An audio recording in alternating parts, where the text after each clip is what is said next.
So there's three main ways that I build a set, I guess. First one is Mad Scramble. Mad Scramble is pretty much the main way I do it. A lot of what I photograph, a lot of what I find, I didn't know existed. Actually, a lot of the stuff that I photograph, I didn't even know was real until I find one. There's so many things that I have photographed that just showed up.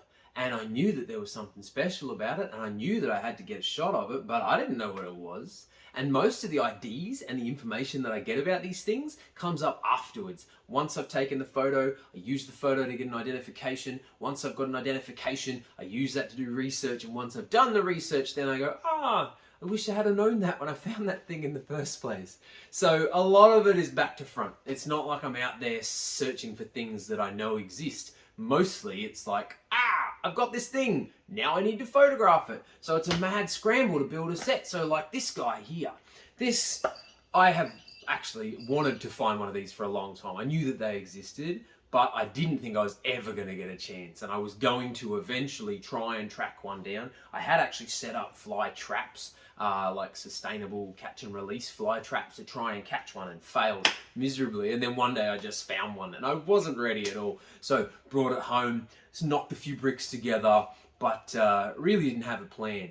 And with this kind of thing, it's a matter of, as soon as I find it and I've caught it, I'm like, now I need to figure out what to do with it. And I have to sort of rack my brains of what is it, what works with it, wordplay, associations, jokes, what can I do? So it's not planned. Frogs and flies made sense, but at the same time, Kermit and his rainbow connection, he's all about love. So him being friends with the fly seemed like a great idea, quirky little thing, but I had to do it on the fly. On the fly. You see what I did there? Anyway, that's type number one. Type number two is pre-planned, but without a specific target species. Like this, really great example. So I knew I wanted to take a photo that was kind of like a self-portrait. I wanted to take a photo of me taking a photo of a bug on Lego. So I built this little, house, and I built this little micro scale shoot session. And then I just had to try and find a bug. Now, originally, I was hoping to get a spider in there because I love spiders and I really wanted a spider to be it.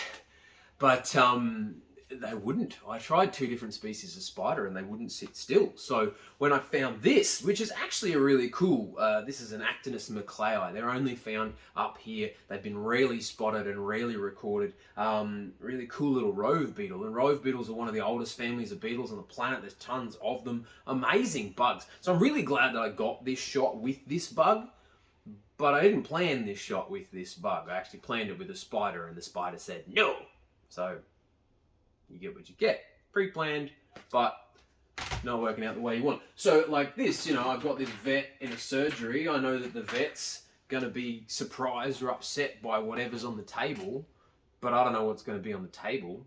I just have a vet in a surgery and we'll figure it out, So yeah, that kind of stuff happens quite a bit. It's really easy to build something that should fit an animal in it and then just wait to see what animal you find. The least likely kind is a planned build for a specific species. And like this, I knew I was going to be able to find a mud crab. I didn't know when, I didn't know how, I didn't know exactly where, but I knew I'd be able to find one. So I was confident that the photo was possible. I built the set in advance, but at the same time, it wasn't, it wasn't a rush. And these are probably some of the best builds that I get to do because I do have all the time in the world then to really think through what I'm going to put in, to really overwork the Lego, to really maximize the details in the photo. And so, I jokingly say quite often that this is the best photo I'm ever going to take. And this boat, I put hours and hours into this boat. It doesn't look like much, but I really, really overthought it. And I also... I get carried away building Lego. So inside the boat, there's a living quarters in there, and there's a bed, and there's a computer, and there's a poster on the wall, and you'll never see any of that in the photo. And I knew that was going to be the case, but I like to build these things. Up here in the cabin, he's got a full set of controls. He's got full controls at the helm there. There's even a captain in there screaming, but you can't see him properly in the photo. The doors work. They all open and close on hinges. Then the crab hold here, because it's a crabbing boat, there was a number of pots stored back here with a sensible storage area made for it. This was where the catch was going to go, and the doors open and close to contain the catch. There was a sorting area. Like, I really overthought it. These kinds of pre-planned builds, I get a chance to just go stupid with the Lego. Whereas, if you're building for something that's in a container in your room that you really want to just let go because you don't know how to feed it or keep it, you don't get that kind of luxury. So I lavish a lot of attention on the builds with these, but then they become the worst photo shoots. Like this particular shot, we talked about it for ages. I had a friend with a boat, so I talked to him about it for ages. He knew where to go looking for crabs. He was better at looking for crabs than I was. And then we went out with two separate sets. So I had this 90-litre tub on my shoulder because I was planning on filling the tub with water and having a submerged Lego set in there and getting a photograph of a large stonefish. And we never found the stonefish, but I lugged the Lego for hours and hours at low tide across the mangroves. We were out for 2.5 hours. We didn't take any food, we didn't take any water, we didn't take any supplies. It was just us and some Lego and a camera, and it was very poorly put together. But it happened, and we did it. And when we found the crab, we actually found a couple of crabs. We just kept looking. Is this one big enough? Does this one have the right claws? Does this one look menacing enough? So this was, the 5th or 6th crab that we found. And when we finally got the crab, we took the shot. I tried 2 different crabs. There are alternate shots with another crab with a broken claw. But these kinds of shots, then you're really dedicated to them. When you've got something that you're surprised by, you can kind of just take whatever shots you get and see how it works out. But when you've gone in with a full plan, there's a lot more pressure to really deliver on exactly what it was you had in your mind's eye. And they sometimes tend to be the more stressful shots, because you've got these great aspirations for what's going to happen.